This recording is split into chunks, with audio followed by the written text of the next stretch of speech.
Bismillahirrahmanirrahim. Kita mulai bahasan kita. Simpan ini. Kita punya 5 menit sampai ke Isya. Saya kisahkan dulu secara singkat tentang latar belakang kenapa ada penamaan tahun Hijriah.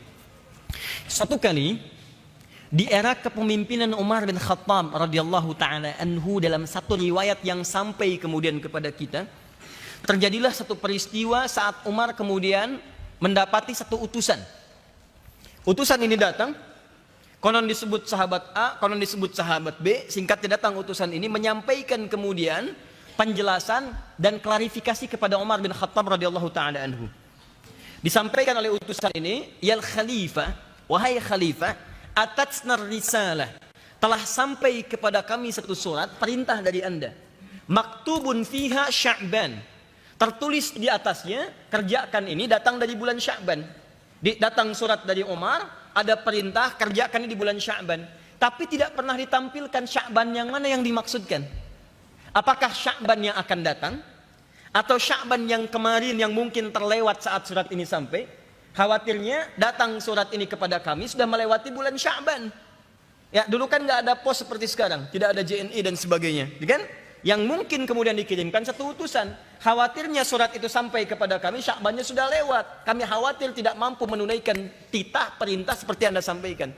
Apakah yang dimaksud Sya'ban yang sekarang, ataukah yang dimaksud Sya'ban yang akan datang? Masya Allah, disinilah kejeniusan Umar bin Khattab radhiyallahu taala anhu. Umar satu di antara 4 sahabat yang sangat jenius di masanya. Selain nanti ada sahabat-sahabat yang lainnya seperti Ali bin Abi Thalib radhiyallahu taala anhu, ada Ammar bin As radhiyallahu taala anhu, juga yang lainnya. Umar bin Khattab, teman-teman sekalian, saking jeniusnya, seorang pemikir liberal dari Mesir namanya Toha Hussein. Itu ahli bahasa Arab. Ya, tapi kepakarannya dalam bahasa tidak menghentikan beliau untuk mengagumi Umar bin Khattab. Menulis satu kitab, khusus di dalam kitab itu kemudian menampilkan kejeniusan Umar bin Khattab. Judul kitabnya Abqariyatu Umar. Abqariyatu Umar, kejeniusan Umar bin Khattab radhiyallahu taala anhu. Baik, ketika menerima kemudian klarifikasi itu, tiba-tiba yang dilakukan Umar, mengumpulkanlah kemudian para sahabat-sahabat kibar pada saat itu, pembesar-pembesar sahabat, untuk mendiskusikan. Ini ada satu peristiwa, dia bertanya tentang tahun, dan memang kita belum menetapkan tahun dalam kalender Islam kita. Bagaimana cara menetapkan tahunnya ini? Terjadilah kemudian diskusi di antara mereka untuk menetapkan pola penamaan sekaligus penetapan tahun kalender dalam masa keislaman. Pertanyaannya, apa usulan yang disampaikan dalam musyawarah itu? Seperti apa gambaran diskusi satu dengan yang lainnya? Dan apa yang kemudian ditetapkan dalam musyawarah yang dimaksudkan? Dalam situasi pertemuan untuk membahas penetapan tahun Islam yang kemudian menjadi kalender acuan bagi umat muslim di seantero dunia, maka kemudian didiskusikanlah pada saat itu di bawah pimpinan sahabat Umar bin Khattab radhiyallahu taala anhu. Diundang kemudian beberapa sahabat-sahabat utama, disampaikan kemudian persoalannya, didiskusikan. Secara singkat kemudian beberapa mengusulkan. Ada usulan pertama, bagaimana kalau penetapan tahun itu ditetapkan berdasar tahun kelahiran Nabi Muhammad SAW. Seperti orang-orang Masehi menetapkan tanggal Masehi dari kelahiran Al-Masih alaihi salam. Baik, maka usulan itu didiskusikan kemudian mendapatkan penolakan.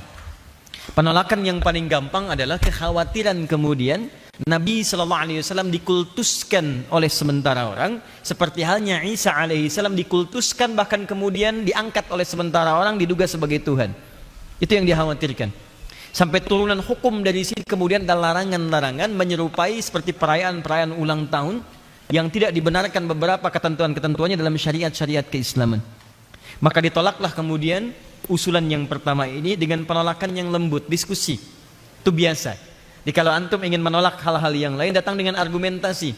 Ya, diskusi dengan argumentasi yang baik, sehingga apa yang kita usulkan kalau baik jadi maslahat diterima dengan baik. Kalau maslahatnya kurang banyak, mengetahui bahwa oh ini kekurangannya, lantas kita bisa mengambil masukan orang lain yang lebih baik. Dalam taklim juga begitu ya. Anda yang belajar dengan saya, belum tentu dipastikan semua apa yang saya sampaikan mungkin benar keseluruhannya. Ada guru-guru yang lain yang lebih baik dari materi yang mungkin saya sampaikan. Ambil apa yang saya utarakan. Jika ada yang lebih baik kemudian menyampaikan dari materi yang sama yang dibahas, maka ambil yang lebih baik itu, Anda boleh tinggalkan apa yang saya sampaikan. Jelas sampai sini? Nah, ini cara yang lebih baik disampaikan oleh Al-Quran, juga petunjuk-petunjuk Nabi SAW. Usulan kedua ialah khalifah. Bagaimana kalau kita tetapkan kalender Islam itu berdasarkan wafatnya Nabi SAW. Di kalau Masehi lahirnya, nabinya, kemudian kalau kita berdasarkan wafatnya Nabi SAW. Disampaikan usulan, dibahas, dirembukan, hasilnya penolakan.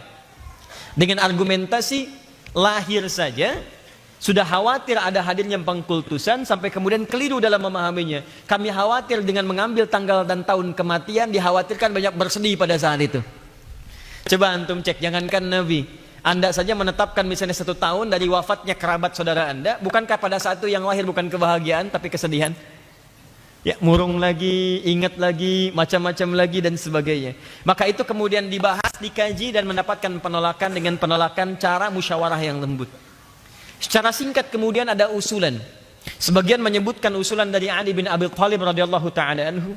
Ada yang mengatakan dari sahabat Abu Musa al-Ash'ari. Singkatnya datang usulan menyampaikan pada khalifah, bagaimana kalau kita tetapkan berdasar momentum hijrahnya Nabi SAW dari Makkah al-Mukarramah sampai kemudian ke Yathrib, yang dengan hijrah itu berubah kemudian namanya menjadi Al-Madinah Al-Munawwarah. Dijelaskan kemudian latar belakang usulan itu dengan pertimbangan bahwa dengan hijrah itu ini masa perubahan dalam keislaman. Dengan pertimbangan pada hijrah itu kemudian disitulah titik-titik perjuangan dalam Islam yang melahirkan kesempurnaan dalam nilai keislaman. Di situ didapatkan kenyamanan dalam ibadah.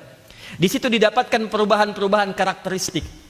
Di situ didapatkan persatuan umat Islam. Bukankah saat hijrah di situ ada persatuan? Nabi ketika datang ke Madinah, hal yang pertama dilakukan selain membangun masjid adalah mempersaudarakan Ansar dengan Muhajirin.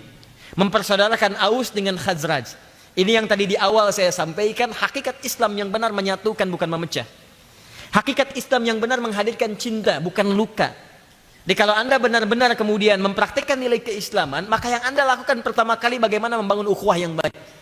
Makanya sering saya sampaikan pesan, kalau Anda bergaul dengan siapapun, beda pemahaman boleh, tapi jangan sampai beda pemahaman itu menghalangi Anda untuk minum teh berdua, untuk diskusi, ya, untuk olahraga bareng-bareng, untuk saling memberikan senyuman. Paham sampai sini? Baik. Kalau tidak dikenal maka kenali. Bahkan kita punya pepatah mengatakan, tak kenal maka bukan ta'aruf. Paham sampai sini? Ibu pulang dari sini kenalan dengan satpam, lantas sayang, mustahil, ya. Jadi apa yang Anda lakukan kita ambil. Tak kenal maka ta'aruf, ya. Maka kenali, dan ta'aruf itu ada di Quran. Quran surah ke-49 ayat 13. Ya ayyuhan nasu inna khalaqnakum min dzakarin wa untha wa ja'alnakum syu'uban wa qabail, ya. Untuk apa? Li ta'arafu. Hai manusia, kami ciptakan kalian ada lelaki ada perempuan. Lelaki, perempuan. Kami jadikan kalian kemudian menyebar tempat, beda komunitas, beda golongan, beda kemudian wilayah. Untuk apa? Berta'aruf, kenali. Bagaimana cara berta'aruf? Inna akramakum indallahi atqakum. Dasarnya takwa. Apa dasar takwa itu? Banyak. Kalau hubungan kemanusiaan saling berbagi, itu cita-cita takwa. Ciri takwa dalam hubungan kemanusiaan, sifatnya nilai kebaikan dalam konteks kemanusiaan. Quran surah ke-3 Ali Imran ayat 133 sampai 134. Paling kanan sebelah atas. Wasari'u ila maghfirah min rabbikum wa jannatin 'arduha as-samawati wal ardu u'iddat lil muttaqin. Bergegas Anda berevaluasi diri. Ayo muhasabah, koreksi diri. Ya, pasti ada kesalahan, perbaiki, jangan sampai meninggal bawa kesalahan. Dan berharap cita-cita masuk surga. Awas hati-hati, kalau kaya di dunia senang, jangan bangga dulu, karena dunia sementara. Begitu meninggal, hilang status semuanya. Tapi akhirat abadi. Jadi kalau Anda fakir di akhirat, fakir selamanya, nggak akan pernah bisa kaya lagi. Maka kata Quran, jangan sampai merasa nyaman dunia, tapi nastapa di akhirat. Berharap nanti masuk surga. Saya siapkan seluas langit dan bumi untuk orang takwa. Siapa orang takwa ini? Ayat 134-nya. Alladzina yunfiquna fis sarai wad dharra, yang gemar berbagi dengan sesama. Lapang, sempit, bagi. Makanya seringkali kemudian Allah berikan situasi di muka bumi untuk kemudian merespon dalam nilai ketakwaan kita muncul tidak. Bisa Allah tidak tetapkan itu, tapi nanti tidak akan teruji diri kita, sifat takwanya muncul enggak? Ada kejadian sekitaran kita, ada yang datang meminta, ada yang kejadian di Lombok dan sebagainya misalnya. Dengan izin Allah Subhanahu wa taala ditetapkan jadi musibah. Begitu terjadi, apa di balik hikmah itu semua? Di antara nilainya adalah menyentuh jiwa kita yang terdalam. Muncul enggak sifat berbagi itu? Ada nggak dalam diri kita? Katanya pengen surga, ini saya berikan peluangnya, tapi kenapa nggak diambil? Kebanyakan orang tuh aneh, pengen ke surga, diberikan jalan ke surga, nggak diambil. Kalau dalam bahasa orang dulu, pengen ke surga, tapi mengerjakan amalan neraka. Nggak mau ke neraka, tapi mengerjakan amalan-amalan yang tidak menjadikan dia masuk ke surga. Paham sampai sini? Jadi teman-teman sekalian, kalau ada situasi-situasi itu, ayat tampilkan. Makanya dalam konteks ini, dalam pergaulan yang lebih luas, awas, ambil fokus yang baik. Kita diminta oleh Al-Quran di antara sifat takwa ya berbagi dalam kebaikan. Maaf, ada harta, silahkan. Tidak ada harta, dengan tenaga. Tidak ada tenaga, maka berikan kebahagiaan walaupun dengan senyuman. Bukankah hadisnya kita hafal? Basmatuka fi wajhi akhika sadaqah. Senyummu yang membahagiakan saudaramu itu sedekah. Ingat kalimatnya, senyum yang membahagiakan, bukan senyum yang membuat orang lain resah dengan itu. Udah pulang dari situ semua orang disenyumi. Dari mana kajian Ustaz Adi? Oh. Nah itu yang repot.